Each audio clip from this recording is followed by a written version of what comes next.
네. 그러면은 이제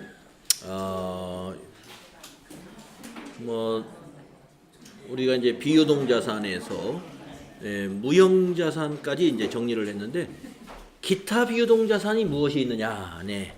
기타 비유동 자산은 몇 가지 있습니다. 자, 첫째. 그러니까 기타 비유동 자산은 뭐냐면은 투자 자산과 유형 자산, 무형 자산이 아닌 비유동 자산이 모두 기타 비유동 자산입니다. 예. 자, 비유동 자산 중에서 투자 자산이 아니고 또 유형 자산도 아니고 그리고 무형 자산도 아닌 여기에 속하지 아니하는 자산은 기타 비유동 자산으로 분류를 하고 있습니다. 자, 그러면 어떠한 것이 있느냐? 첫째, 임차 보증금이라는 기타 비유동 자산이 있다 이겁니다. 임차, 빌리는 거죠. 빌릴 때 여러분이 우리가 부담하는 보증금, 건물을 빌릴 때 보증금 들어가는 거 임차 보증금이죠. 이건 나중에 계약 기간 만료된 다음에 우리가 찾아와야 되죠. 우리 받아와야 되니까 이 받을 권리가 전부 다 자산이에요. 그래서 임차 보증금은 우리 회사의 자산이다. 그래서 비유동 자산인 이유는 대개 이제 임차 계약을 맺을 때 건물 같은 경우 요즘에는 뭐 5년, 10년 이렇게 길게 하지 않습니까? 그래서 비유동 자산으로 분류를 하는 겁니다. 임대차 계약에 의해서 월세를 지급하는 조건으로 타인의 부동산 사용을 계약하고 임차인이 임대인에게 지급하는 보증금이 임차 보증금입니다. 그리고 계약 기간이 만료되면 다시 우리가 받는 거다. 상환 받는다. 이렇게 설명하고 있습니다. 다음 두 번째, 전세권. 임차 보증금하고 성격이 비슷해요. 네. 전세금을 지급하고 타인의 부동산을 일정 기간 그 용도에 따라 사용한 후 그 부동산을 반환하고 전세금을 반환받는 권리. 그래서 우리가 전세 기간이 끝나면 전세금 받아서 나오죠. 그래서 우리가 전세권으로 회계 처리합니다. 그 다음에 이제 나머지 두 가지는요, 그 외상 매출금과 받으러움이라는 우리 유형 자산에서 당좌 자산에서 배웠죠.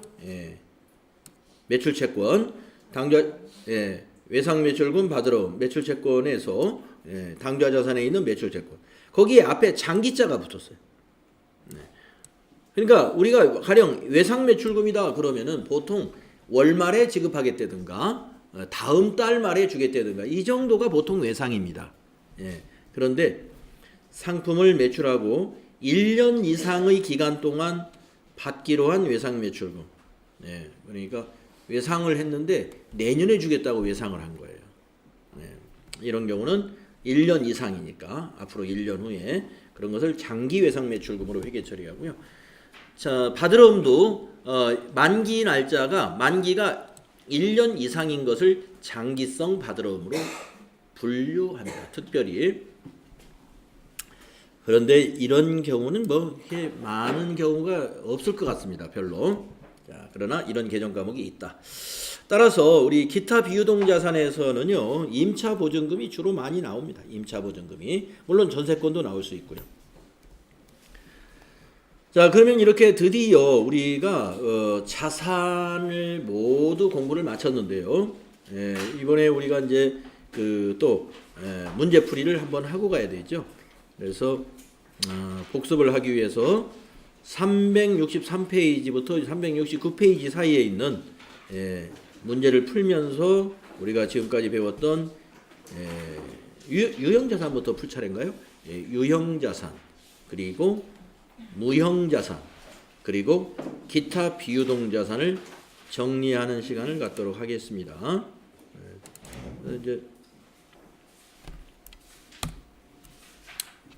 363인가요? 네.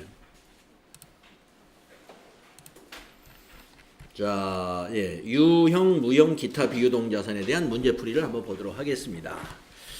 자, 1번 문제 보시면은 다음 중 유형 자산에 대한 설명으로 옳은 것은 이랬는데요. 유형 자산에 대한 질문입니다. 기업이 보유하고 있는 토지, 건물 등의 자산은 기업의 보유 목적에 상관없이 모두 유형 자산으로 분류한다. 이거 잘못됐죠. 예. 어디가 잘못됐는지 아실 수 있죠. 예. 보유 목적에 상관없는 게 아닙니다. 예. 상관이 있죠. 그러면 유형자산은 보유 목적이 영업활동이나 업무에 사용할 목적으로 보유하고 있어야 돼요. 그래야 유형자산이고, 토지나 건물을 투자할 목적으로, 매매 차익을 얻을 목적으로 보유했다면 투자자산으로 분류를 해야 되죠. 다음에 2번을 보면은 유형자산을 취득한 후에 발생하는 모든 지출은 발생 시 비용 처리한다. 틀렸죠? 예. 두 가지가 있다고 그랬죠? 취득 후 발생하는 비용을 지출을 처리하는 방법에 두 가지, 자본적 지출과 수익적 지출이 있죠. 예. 그래서 자본적 지출은 자산으로 처리하는 것이요, 수익적 지출은 비용으로 처리한다. 그래서 2번도 틀렸다. 모든 지출을 얘기하는 것이 아니죠. 비용 처리하는 것은 수익적 지출만 비용 처리하는 거예요. 그 다음에 3번, 판매와 관리 활동과 관련된 유형자산의 감가상각비는 판매비와 관리비로 분류한다. 맞습니다. 그래서 우리가 이제 이 감가상각비가 판매비와 관리비로 분류되는 감가상각비는 판매와 관리 활동과 관련된 유형자산, 그러한 유형자산에 대한 감가상각비는 판매비와 관리비로 처리해요. 제조업에서는 있잖아요.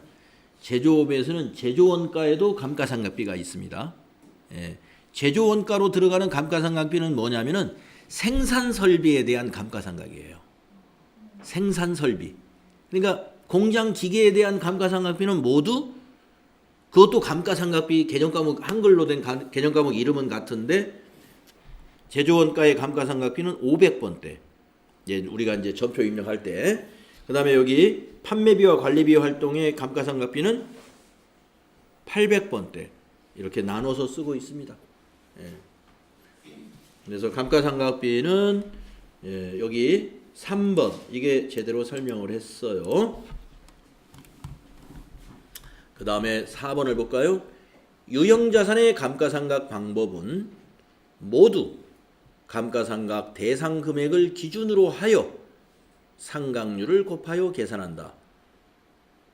모두가 그러는 게 아니라 우리가 상각률을 곱하여 계산하는 감가상각은 정률법이죠. 정률법만 그렇죠.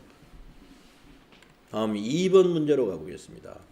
다음에 분계가 일어날 수 있는 사건으로 옳은 것은 이렇습니다. 다음에 분계가 일어날 수 있는 사건으로 옳은 것은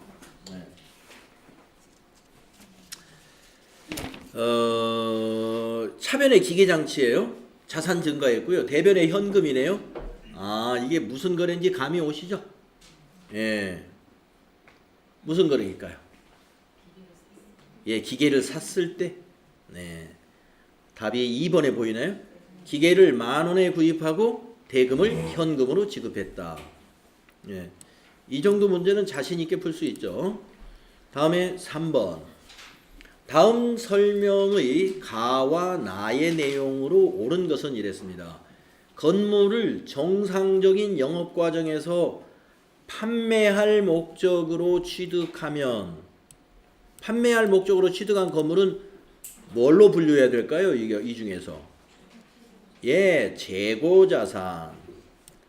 판매할 목적으로 건물을 샀다면 그럼 부동산 매매업을 하는 거예요. 재고자산으로. 그 다음에 장기간 사용할 목적으로 취득한다면 유형자산. 네.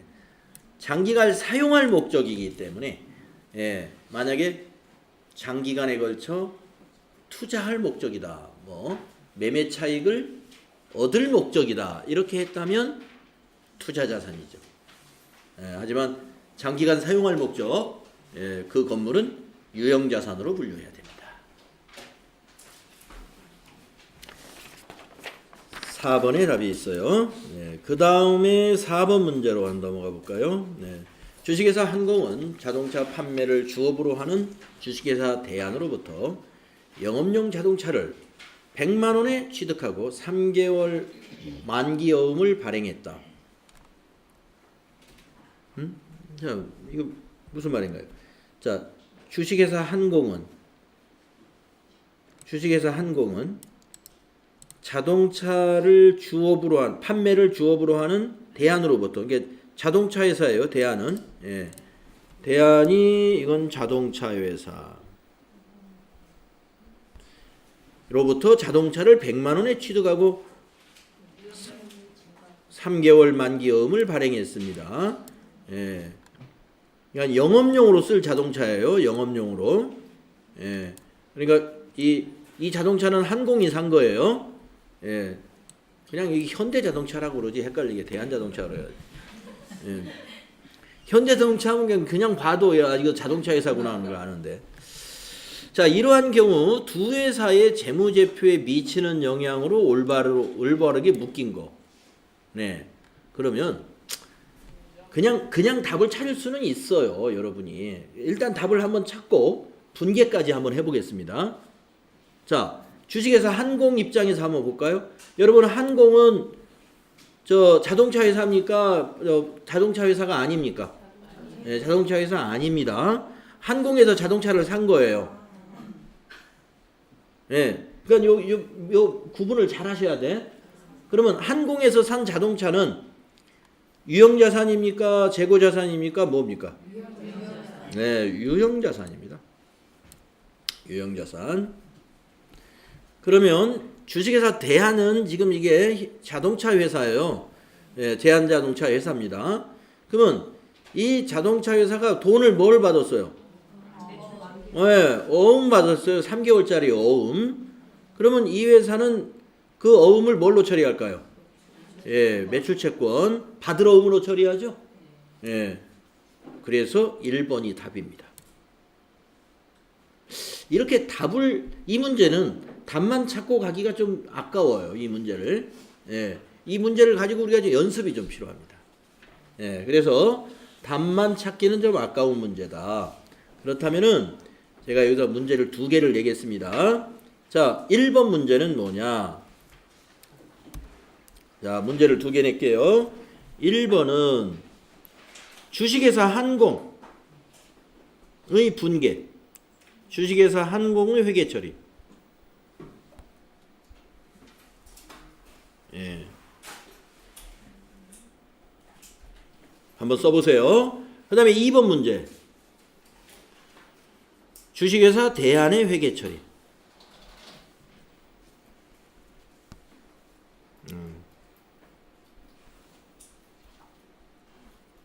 한번 써보십시오. 노트에다가. 자기가 쓴 게 맞는지 한번. 네. 주식회사 한공 입장에서 차변에 뭐, 대변에 뭐, 금액까지 100만 원이니까.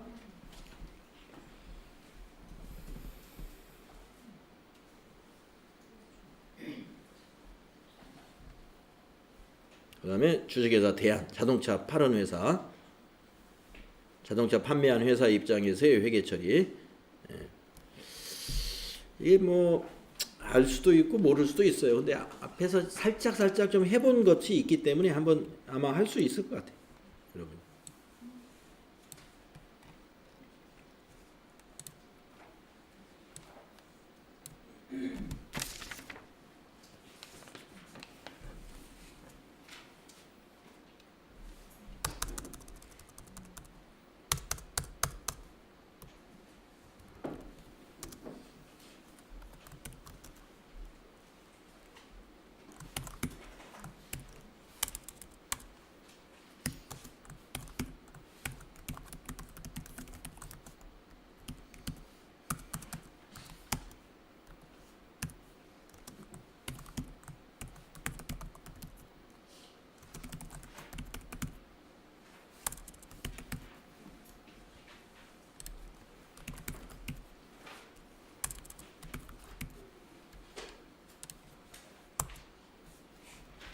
네, 써보셨죠? 네.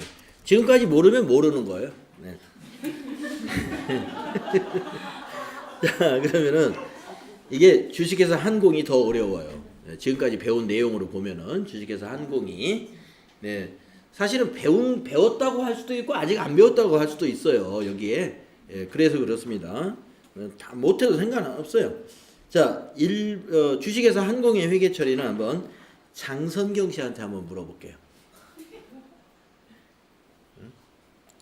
장선 차변의 기계 장치 100만 원. 그리고 지급금 100만 원.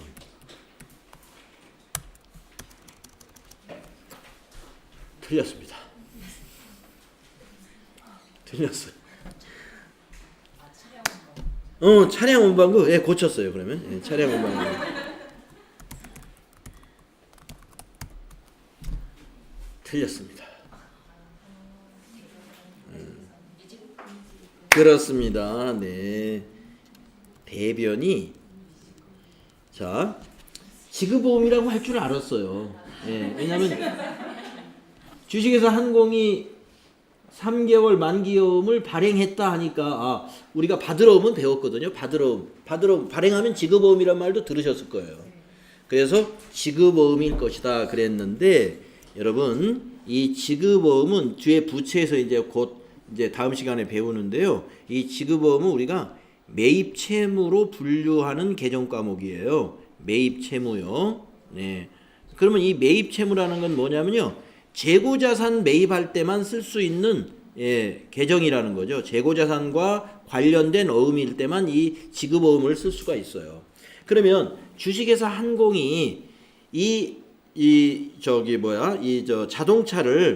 자동차를 판매용으로 샀느냐? 판매용으로 샀다면 지급어음이에요. 근데 설명을 잘 보세요. 주식회사 한공은 자동차 판매를 주업으로 하는 주식회사 대안으로부터 영업용으로 판매용이 아니죠. 영업용이라는 건 업무용으로 이 말이에요. 업무용으로. 응? 따라서 지급어음이 아니고 여기는 미지급금. 네, 미지급금으로 회계처리해요. 그래서 틀릴 수도 있다 그랬죠. 지급어음으로 하시는 분들이 많이 있습니다. 네, 지급어음은 여러분 받으러옴 지급어음이 두 개가 서로 통합니다. 받으러옴은 매출채권, 재고자산 매입하고 어음 받은 것 아니요, 재고자산을 팔고 판매하고 어음 받은 것만 받으러옴이 될 수가 있어요. 지급어음도 마찬가지. 지급어음도 지금 본 대로 상품, 즉 재고자산 매입하고 우리 회사가 어음을 발행한 것만 지급어음이에요. 이거는 그냥 미지급금, 일반 채무로 정리합니다. 그래서 지금 주식회사 한공의 입장에서는 차량 운반구라는 자산이 증가했고요. 대변의 미지급금은 부채 증가. 부채. 그러니까 자동차를 빚내서 산 거예요. 외상으로 산 거나 마찬가지. 자, 그러면은 이번에는 자동차 회사인 주식회사 대한자동차의 회계 처리를 한번 누구한테 한번 물어볼까요? 이번에는 오세별 씨한테. 오세별 씨가 반장님이구나. 네, 할 수 있을까요? 아직 못 풀었어요. 자동차 회사가 지금 자동차를 100만 원어치 어음받고 파는 거예요. 해설을 좀 해주면 자동차 회사, 대안이 지금 자동차 회사가 자동차를 100만 원 받고 판매한 거예요. 근데 돈은 현금으로 받은 게 아니라 어음으로 받은 거예요. 도전 한번 해보시죠.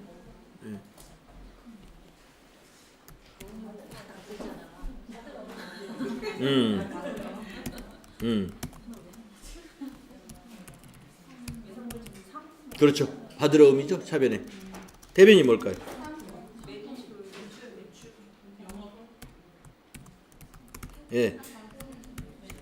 상품은 절대 안 됩니다. 매출 또는 상품 매출. 왜냐면은 상품 하면은 대변에 상품 하면은 자산 감소가 돼요. 근데 이거는 수익을 발생시키는 거예요. 팔았으니까. 매출이나 상품 매출해야 수익 발생이 되는 거예요. 그래서 차변의 받으러움은 자산 증가. 대한자동차의 자산은 증가한 거고요. 대변의 상품 매출은 수익이 발생했다. 이렇게 회계 처리하는 것입니다. 네. 그래서 이 문제가 좀 공부할 문제, 이렇게 분계 연습을 해볼 만한 그런 아주 좋은 문제입니다. 네. 네. 네. 질문이 하나 있는데요. 네네. 지금 현재 상품으로 매출을 했을 경우에는 예상 매출분이 되는 거잖아요. 근데 지금 문제상에는 자동차는 상품이라고 하는 상품 위에 네. 자, 자동차 판매를 주업으로 하는 대안. 자동차 판매를 주업으로 하는 대안이 자동차를 팔았으니까 상품 매출이죠. 그렇게 되면 회계처리를 할 때 네. 상품으로 매출을 할 때는 네. 뭐 이제 현금이거나 이제 돈을 받거나 그렇게 되면 네. 원래 예상 매출금이거나 현금이거나 이런 식으로 회계 처리가 되는 게 아니에요. 현금으로 받았으면 현금이고 나중에 받기로 했으면 외상 매출금이죠. 근데 어음을 받았잖아요. 3개월짜리. 그러니까 받으러 오죠. 어음을 받았으니까 3개월짜리. 그래서 어음을 받았어. 그래서 아까 답에서 이걸 매출 채권이죠. 받으러 온 매출 채권. 자산 중에서 당좌 자산의 매출 채권. 그거는 알겠는데 만약에 그러니까 이제 차량 운반구 같은 경우는 따지고 보면은 그 상품 위에 물품이잖아요. 차량 운반구는 것은 이 한공 입장에서는 차량 운반구지만 주식회사 대한의 입장에서 그 자동차는 판매용 자동차예요. 그러니까 상품에 불과한 거예요. 차량 운반구가 아닙니다. 예. 자동차에서. 그러니까 현대자동차에서의 자동차는 상품이지 차량 운반구가 아니다. 현대자동차 회사의 업무용 자동차는 차량 운반구예요. 예. 그 자동차 회사에서 업무용 직원들이 타는 자동차. 그런데 지금 이게 판매하려고 딱딱 지금 출하장에다 내놨어요. 이건 다 상품입니다. 그걸 팔면 상품 매출이라는 수익이 발생해요. 네. 그래서 여러분 궁금한 게 있으시면 계속 질문하셔도 좋고요. 이 분계 연습을 통해서 우리가 알고 가는 게 굉장히 많아요. 이 두 회사, 요 거래에서 주식회사 한공 입장에서의 회계 처리와 대한자동차 입장에서의 회계 처리를 여러분이 딱 함으로써 여기서 지금 우리가 알고 가는 내용이 상당히 많다는 겁니다. 네, 꼭 좀 잘 이해해 두시길 바랍니다. 자, 그러면은 이제 5번 문제로 가볼게요. 네, 다음 중 유형자산에 대한 설명으로 옳지 않은 것은 유형자산 앞 시간에 배웠죠. 유형자산의 취득원가는 자산의 구입가격뿐 아니라 취득 부대 비용을 포함한다. 맞죠? 예, 유형자산의 취득 후 생산 능력 증대를 위한 지출은 기간 비용으로 처리한다. 틀렸죠? 예.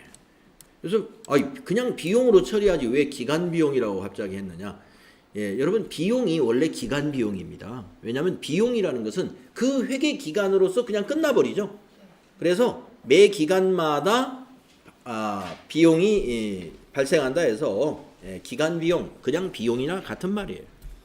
자, 생산 능력 증대, 이게 생산성 증대나 같은 말인데 생산 능력의 증대나 품질의 향상이나 원가 절감에 관련된 지출은 자본적 지출인 자산으로 처리해라 그랬죠? 자산으로 처리해야 됩니다. 이건 비용 처리가 아니에요. 그 다음에 3번은 유형자산에서 발생한 자본적 지출을 수선비로 잘못 처리한 경우 당기순이익이 과소 계상된다. 그러겠죠. 수선비가 비용인데 자본적 지출을 비용으로 처리하면 이익이 과소하게 계상됩니다. 맞은 거죠. 3번 정률법에 의한 감가상각액은 매기간 감소한다. 맞죠? 그래서 매 기간마다 감소하는 것이 체감잔액법이다 해서 정률법하고 연수합계법이 거기에 해당이 된다. 다음 6번 문제 보겠습니다.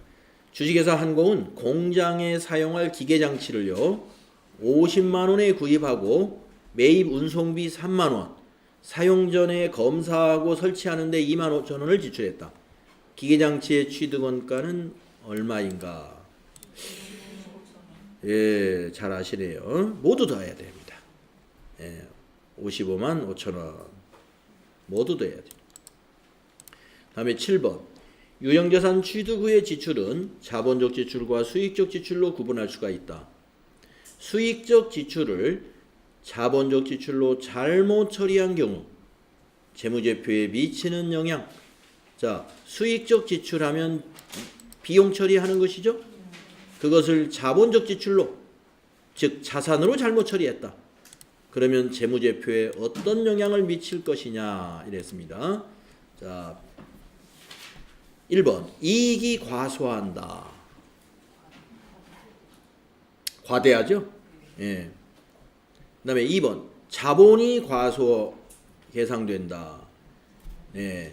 자본도 과대해집니다. 자본도 과대해져요. 그 다음에 3번 부채의 과대. 부채하고 전혀 관계가 없음. 네 번째 자산의 과대의 4번입니다. 이건 뭐 자본적 지출로 잘못 처리했다. 이 말만 우리가 이해해도 자본적 지출로 잘못 처리했다. 자본적 지출이 자본이 아닙니다. 자산 처리예요. 여기서 자본적 지출이라는 건 유형 자산으로 처리했다는 거예요. 그러니까 자산이 과대하게 되는 거죠. 그래서 4번입니다. 그러면 왜 이익은 과대해지고 이익이 과소가 아니라 과대해지고 자본도 과세가 아니라 과도가 되느냐 하면은요. 우리가 이 수익적 지출을 빼먹었기 때문에 비용이 과소하게 됐죠. 비용이 과소하게 되니까 이익은 반대로 과대하게 되는 거고요. 이익이 난 당기순이익이 나중에 결산 때 어디로 가요? 위처분 이익잉여금 자본으로 가잖아요. 그래서 이익이 커지면은요 그만큼 자본도 커지는 거예요. 항상 그걸 알아두세요. 예, 이익이 커지면 자본도 커진다. 아주 그게 뭐 예, 항상 그런 겁니다. 예, 여러분 이익이 커지면 왜 자본이 커지냐는 것은 회계의 순환 과정에서 우리가 이미 경험을 했어요. 당기순이익 그때 얼마가 났었죠. 그것을 나중에 결산할 때 미처분 이익잉여금이라는 것으로 대체시켜가지고 기말 자본금이 이익 난 것만큼 부풀었잖아요. 그거 기억하시죠? 그래서 이익이 과대하게 나오는 거 그만큼은 결국에 자본도 그만큼 커지는 거다. 이걸 꼭 기억하십시오. 그래서 이처럼 문제가 재무제표 뭔가를 잘못했다. 그 잘못한 것이 재무제표에 어떠한 영향을 미치느냐 이런 형태의 문제가 최근에 더 많이 나오고 있다는 것입니다. 예, 그러니까 좀 우리가 저 너머까지 알 수 있는 그런 뭐라 그럴까요? 예, 그런 학습을 하라 이런 취지라고 보면 돼요. 예. 다음에 8번. 주식회사 한공은 공장 건물에 엘리베이터를 새롭게 설치하고 3억 원을 지급했어요. 이 엘리베이터의 설치로 근로 효율이 높아져서 생산성이 증대가 되었답니다. 3억 원의 지출 관련된 설명으로 옳은 것은 자본적 지출로 처리하여 공장 건물 장부금액에 포함시킨다. 이게 딱 맞았네요. 예. 1번처럼 해야 됩니다. 예. 공장 건물 장부금액에 포함시켜야 돼요. 그래서 이건 분계를 할 때 만약에 현금으로 지급했다면 차변에 건물 3억, 대변에 현금 3억 이렇게 회계 처리해라 이런 얘기입니다. 1번이 맞다. 다음에 9번 주식회사 한공은 2019년 1월 1일 기계장치를 300만 원의 현금으로 구입했습니다. 예. 금년도 1월 1일 날. 그리고 2019년 12월 31일 결산 시에 1년 딱 지냈어요. 정액법에 의한 감가상각비는 얼마이냐? 내용 연수는 5년이요. 잔존 가치가 50만 원입니다. 예. 잔존 가치 50만 원. 자, 계산 한번 해 보세요. 자, 정액법이니까 취득 금액 300만 원에서 예, 잔존 가치 50만 원을 빼고 나누기 5년 이렇게 하면 되죠. 450을 5로 나누면 250을 예, 그러면 답은 3번 50만 원이다. 그렇죠? 예, 우리 정액법에 의한 감가상각비 계산하는 방법 취득금액 마이너스 잔존가치 그 결과에다가 나누기 내용연수 또는 곱하기 내용연수분의 1 이렇게 하죠. 10번 다음의 내용을 참고하여 2019년 12월 31일이네요. 차량 운반구 감가상각비가 얼마냐. 예, 감가상각비 계산 문제 지금 두 번째 나오네요. 자, 2019년 1월 1일 날 취득했어요. 이제 1년 됐네요. 차량 운반구 취득 금액은 2천만 원이네요. 취득세를 200만 원 또 납부했네요. 그 다음에 감가상각 방법은 정액법이랍니다. 정액법. 5년이래요. 내용연수는. 잔존가치 제로. 네. 뭐 1년치 정액법으로 계산하라는 얘기예요. 예. 한번 계산해 보세요. 네. 자, 이은희 씨가 한번 계산해 보시죠. 이은희 씨. 얼마입니까?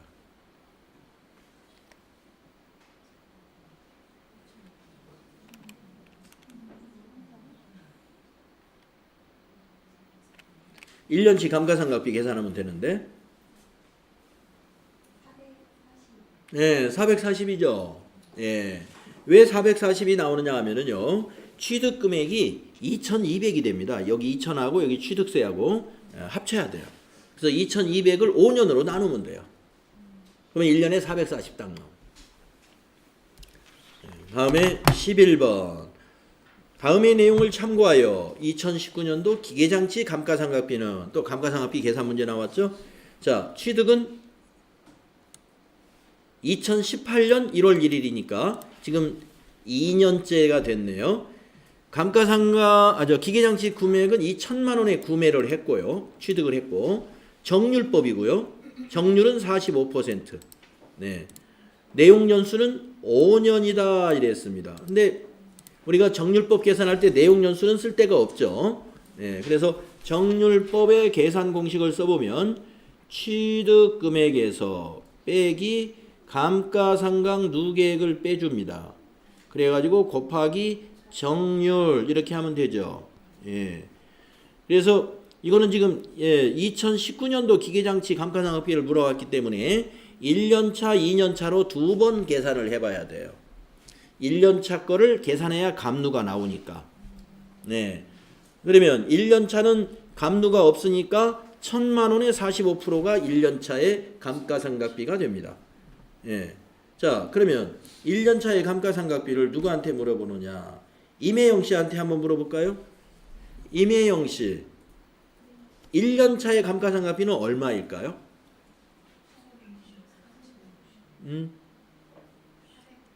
450이네요. 그렇죠? 1년차에는 여기가 1,000만 원이고 취득금액이 1,000만 원이고 감누가 제로니까 1,000만 원 곱하기 45% 하면은 1년차에는 450만 원.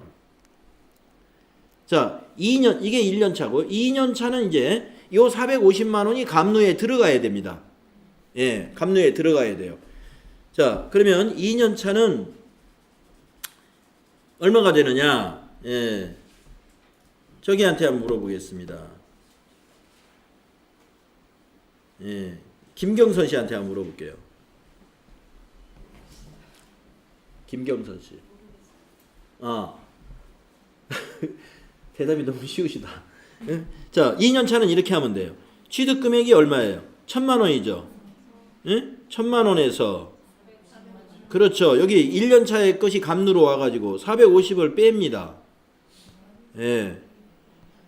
거기다가 곱하기 45% 하는 거죠. 예.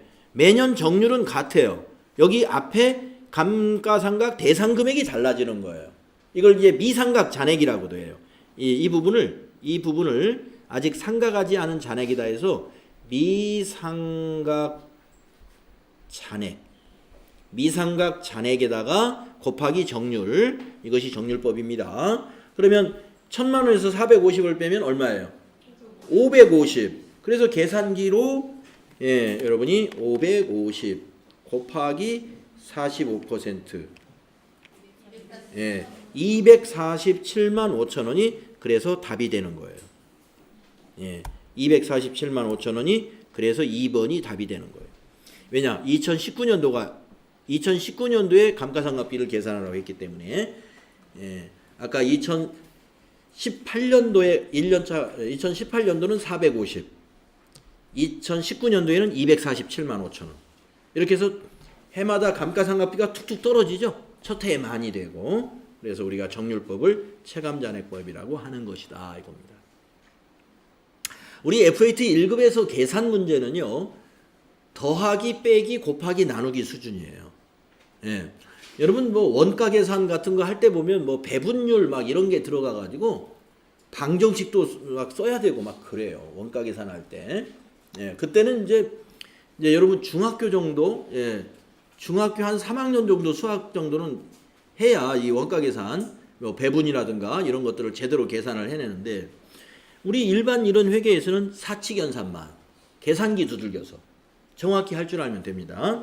시험장에서도 계산기가 지참물이에요. 계산기 지참물. 핸드폰으로 이제 일단 수업 시간에는 연습을 하시고 시험장에 갈 때는 이제 핸드폰을 전부 가방에 넣으라고 그러니까 계산기를 지참하시면 되고 난 평소에 이런 계산 머리로 충분히 연필로 써서 잘해. 안 가져가는 사람도 있어요. 안 가져가고도 다 계산이 됩니다. 사실은. 그런데 우리가 긴장이 되면 머리가 멍해져가지고 평소에 잘하던 계산도 잘 안 돼요. 그래서 계산기에다 좀 의존해야 돼요. 내가 진짜 이거 손이 떨리니까 머릿속으로 계산이 안 돼. 자, 정률법 이해가 되었다면 11번 문제 정확히 맞출 수 있어야 됩니다. 다음 12번. 다음 자료에 의하면 2019년도 감가상각비는 얼마냐? 자, 2019년도 걸 또 물었고요. 자, 2018년 1월 1일에 차량을 1000만 원에 구입했네요. 감가상각은 연 1회 하고 정률법이랍니다. 상각률은 20%. 계산기 안 쓰고 한번 해보겠습니다. 자, 2019년도는 2년 차예요. 우선 1년 차는 얼마일까요? 200만 원입니다. 1000만 원 곱하기 0.2, 20%니까. 자, 2년 차는 1000만 원에서 200만 원을 빼죠. 머릿속에서 계산이 됐죠? 800. 800에 20% 얼마입니까?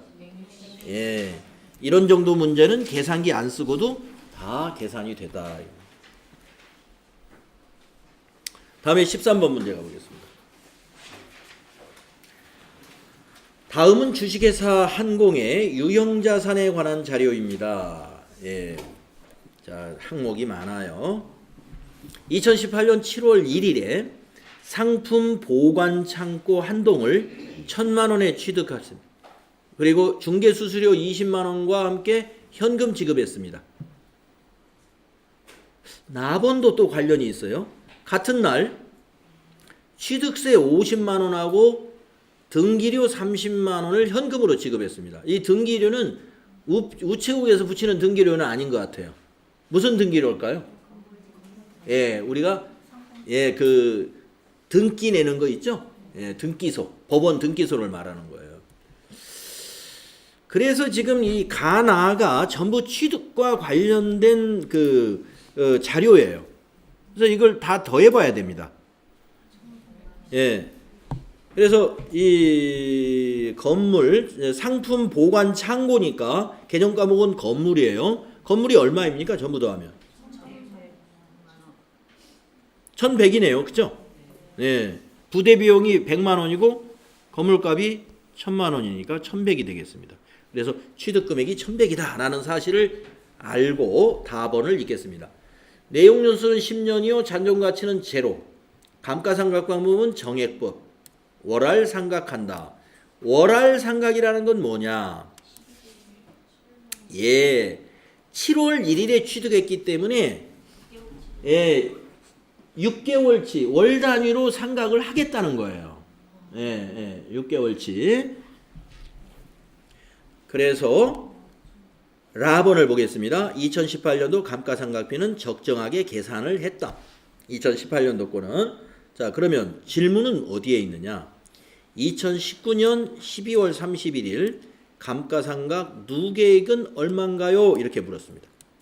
감가상각 누계액이라는 것은 지금까지 2019년 12월 31일까지 감가상각한 것의 합계를 말하는 거죠. 네. 자, 그러면 먼저 2018년도 6개월치를 먼저 계산을 해보면은 1,100만 원이 취득금액이고 10년이니까 1년에 얼마씩 해요? 110만 원. 그럼 110만 원의 반절은 55만 원이 2018년도 것이고요. 또 2019년도에 1년치 들어가죠. 110만 원.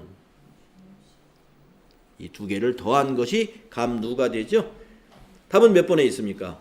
네, 4번에 있다. 네, 이 두 개를 더한 것이 165만 원이다. 이런 얘기입니다.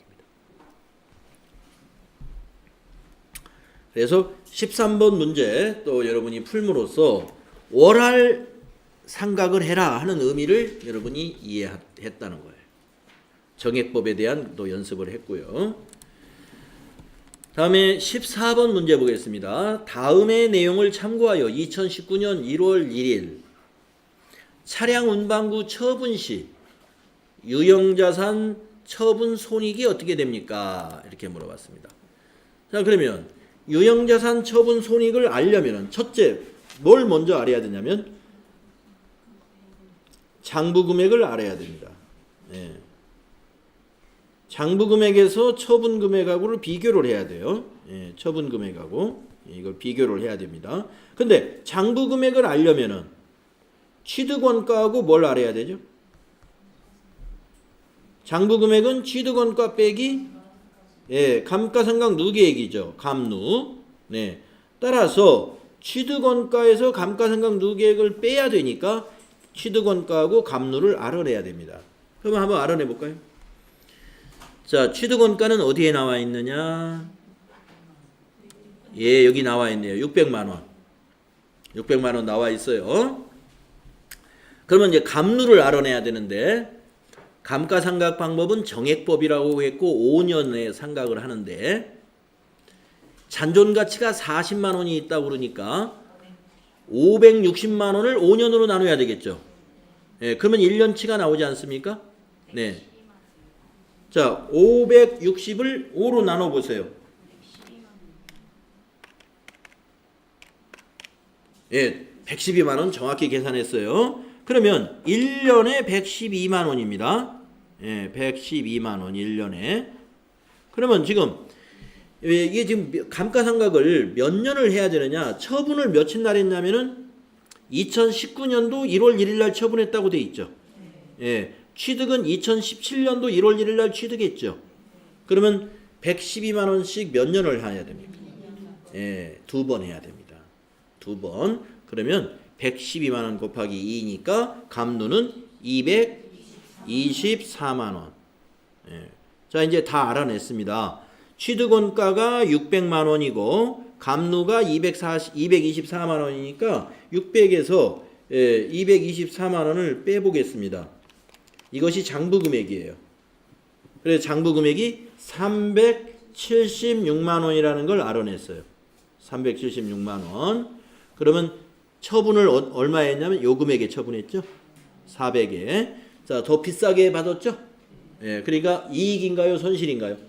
이익이 났습니다. 이익은 400만 원과 376만 원의 차이인 24만 원. 그래서 24만 원 이익이 발생했다. 24만 원 이익. 예, 그래서 처분 금액이 더 크기 때문에 이렇게 처분 금액이 크니까 이익이 발생한 거예요. 이런 산출이 가능하면 됩니다. 그래서 유형자산 처분이익 24만 원. 자, 답을 맞추는 건 이렇게 맞추시면 돼요. 그런데 분계를 쓸 줄 알아야 돼요. 분계. 아시겠습니까? 우리가 분계를 쓸 줄 알아야 돼요. 지금 쭉 이제 여러분이 계산하는 과정에서 숫자는 다 나왔어요. 지금 아까 뭐 메모 다 잘 하시는 걸 봤습니다. 그러면 분계를 한번 써보겠습니다. 14번 문제의 회계 처리를 한번 써볼까요? 이거는 최영림 씨, 네, 한번 해보시죠.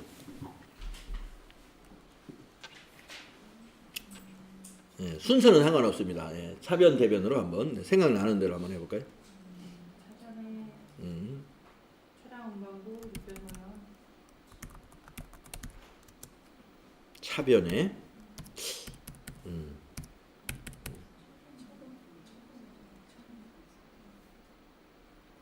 우리가 지금 차량을 팔았습니다.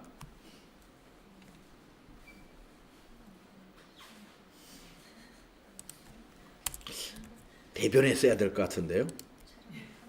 팔았으니까. 자산을 처분하면 그 자산은 대변에 기록합니다. 600만 원까지 아주 잘 잡았어요. 취득금액으로 기록하는 거예요. 그러면 차변에 꼭 와야 될 게 있죠.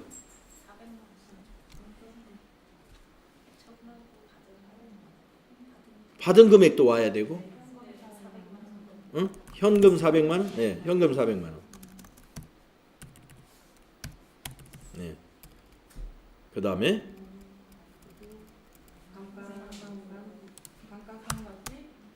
감가 상각 누계액. 그렇죠. 누계액 224만 원. 224만 원. 그렇죠. 그리고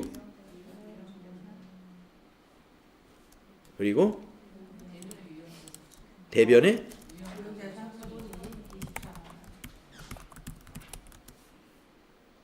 24만 원. 네, 어디 대차가 딱 맞나 볼까요? 차변 합계 624만 원, 대변 합계 624만 원. 딱 맞았네요. 이렇게 하는 겁니다.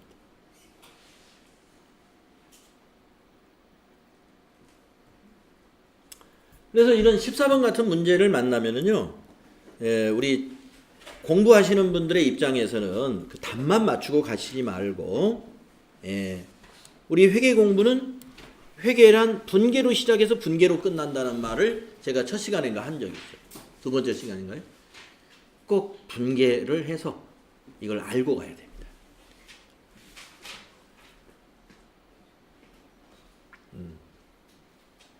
분계 연습 많이 해야 돼요. 반복적으로.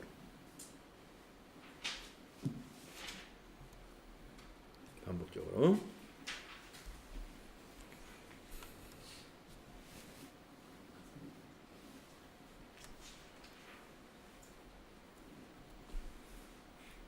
네. 다음은 이제 15번 문제로 한번 가보겠습니다. 다음은 주식회사 한공의 2019년 12월 31일 수정전 잔액시산표의 일부와 결산정지사항을 나타낸 것이다. 네. 이렇게 가끔 이런 거 잘 보여줍니다. 수정전 잔액시산표다. 네. 그리고 밑에다가 자료 2번에는 이런 사항을 반영했다. 그래 놓고 문제를 이렇게 냅니다. 결산정리 이후에 2019년 12월 31일 현재 재무상태표상 건물 감가상각 누계액은 얼마일까요? 이렇게 물어봤네요. 그러면은 수정전에 감가상각 누계액이 2천만 원이 있으니까 요 결산정리사항을 반영해서 요 감가상각 누계액이 어떻게 증가하는지 보면 되는 것이죠. 네, 그러면 결산정리사항을 보겠습니다. 건물은 2018년 1월 1일 날 취득했고요. 얼마에? 여기 1억에. 여기 건물 차변 금액이 이게 차변 잔액이 이게 1억이 취득 금액이에요. 2018년 1월 1일 날 취득했고요. 그러니까 지금 2년 됐습니다. 2019년 12월 31일 현재 시점으로 따지는 거니까 내용 연수가 5년이요. 정액법이고 잔존 가치가 없다. 네. 그러면 1억을 5로 나누면 되죠. 네. 1억을 5로 나누면 1년에 2천만 원. 그래서 2019년 12월 31일 날은 아직 2018년도 2천만 원만 현재 여기 감가상각 누계액으로 정리가 되어 있는 거죠. 그래서 2019년도에 다시 이제 결산을 하니까 감가상각 누계액은 다시 플러스 2천만 원이 되겠죠. 1년에 2천만 원씩이니까. 따라서 건물 감가상각 누계액은 이걸 반영을 하면은 결산 정리를 하게 되면 4천만 원이 된다 이런 얘기죠.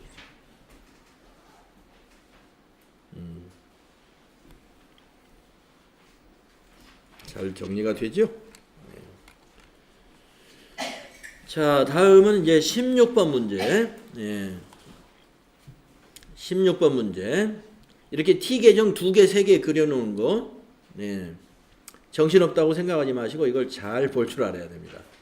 다음은 총계정 원장을 보고 거래를 추정한 것으로 옳지 않은 거, 틀린 걸 찾으라는 거예요. 자, 우선 기계장치를 한번 분석해보고 갈까요?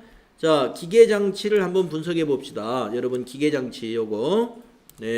자, 요 그림만 봤을 때 이걸 보고 1월 1일 날 1200만 원은 1200만 원은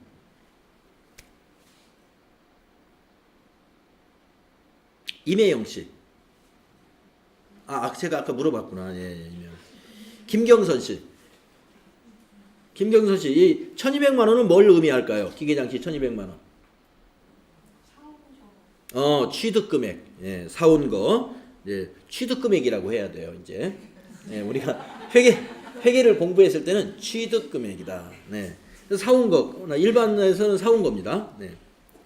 자, 그다음에 그 기계장치 대변에 9월 5일은 매각이라고 딱 써 있네요. 그러니까 9월 5일 날 처분했다는 얘기예요.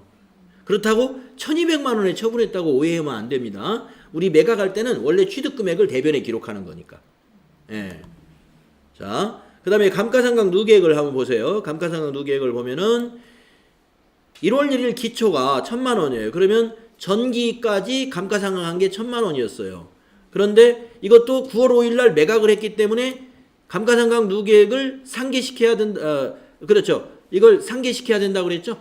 그래서 9월 5일 날 1200만 원 기계장치 대변에 갖고 감누가 차변에 오는 것은 9월 5일 날 처분한 내용이 기계장치 총계정 원장과 감가상각 누계액 총계정 원장에 기록된 것을 우리가 보고 있는 거예요.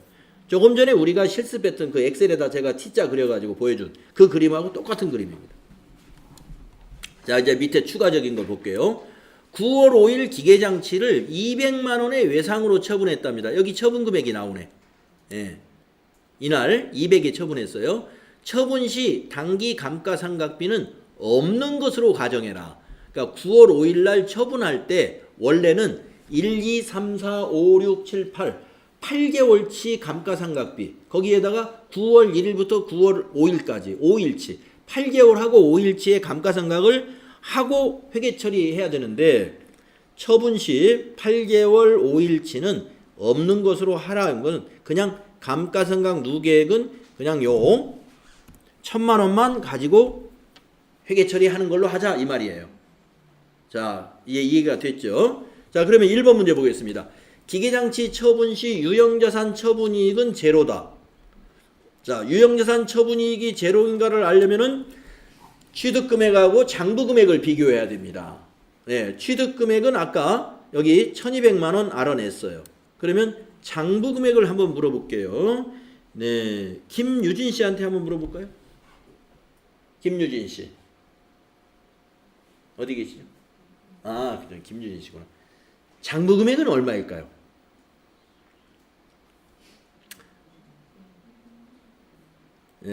8개월치 감가상각비 계산은 안 했어요. 안 하고 그냥 요걸 감가상각 누계액으로 하자 했어요. 자, 1200에 샀어요. 취득금액. 자, 그러면 여러분이 이걸 몰라서 그래요.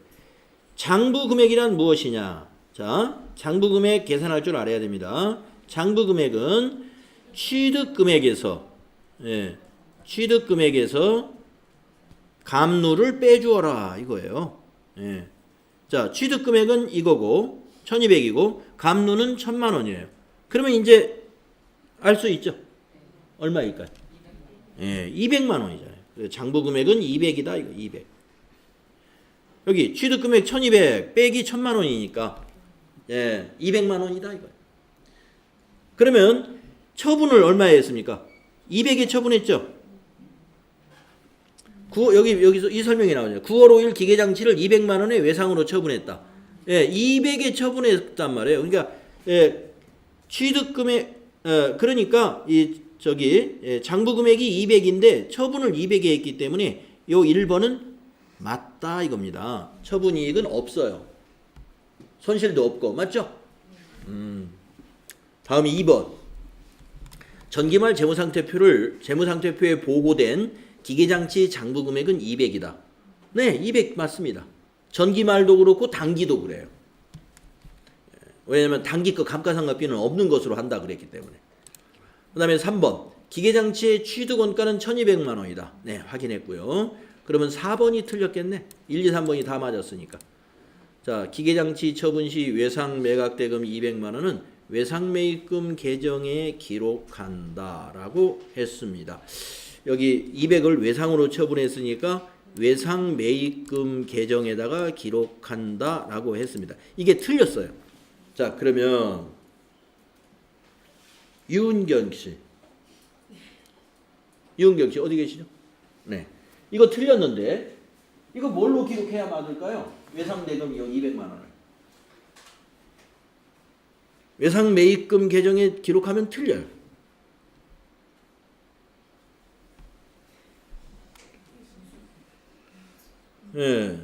외상으로 처분했습니다. 우리 당좌자산에서 배웠어요. 미수금. 미수금에다 기록해야 돼요. 기계장치 처분 시 외상대금 200만 원은 외상으로 처분했다? 왜 갑자기 외상매입금? 미수금으로 해야죠. 미수금. 그래서 4번이 틀린 겁니다. 우리 미수금 배웠잖아요. 미수금. 외상으로 뭘 처분하면 미수금. 상품 말고 상품을 외상으로 처분하면 외상 매출금. 매입이 아니라 외상 매출금. 상품은 처분했다는 표현을 안 써요. 상품을 외상으로 판매했다. 이런 표현을 하지. 대개 우리가 이제 시험에서 문장을 꾸밀 때도 상품은 처분했다는 표현을 잘 안 합니다. 상품은 상품을 판매했다. 이런 표현을 쓰고 지금처럼 이런 기계장치 같은 경우는 처분했다는 표현을 해요. 물론 매출했다는 표현을 전혀 안 쓰는 건 아닌데 원칙적으로 좀 차이가 있죠. 매출은 상품, 재고자산을 의미하는 거니까 우리가 기계장치는 처분이라는 표현을 쓴다 이거죠. 처분. 자, 미수금입니다. 그래서 4번이 틀린 거예요. 야, 제가 지금 너무 자세하게 이 문제를 심각하게 풀다 보니까 이걸 뭐 진짜 끝낼 수 있는 거를 여러분이 너무 진지하니까 제가 빨리 나갈 수가 없어요. 여러분이 그 알려고 하는 눈이 말이죠. 아주 매섭습니다. 근데 제가 뭐 알든 모르든 빨리 나갈 수가 없어서 저도 설명을 너무 진지하게 하다 보니까 오늘 다 못 풀었는데 내일 이어서 풀도록 하겠습니다. 네, 수고 많이 했습니다. 네.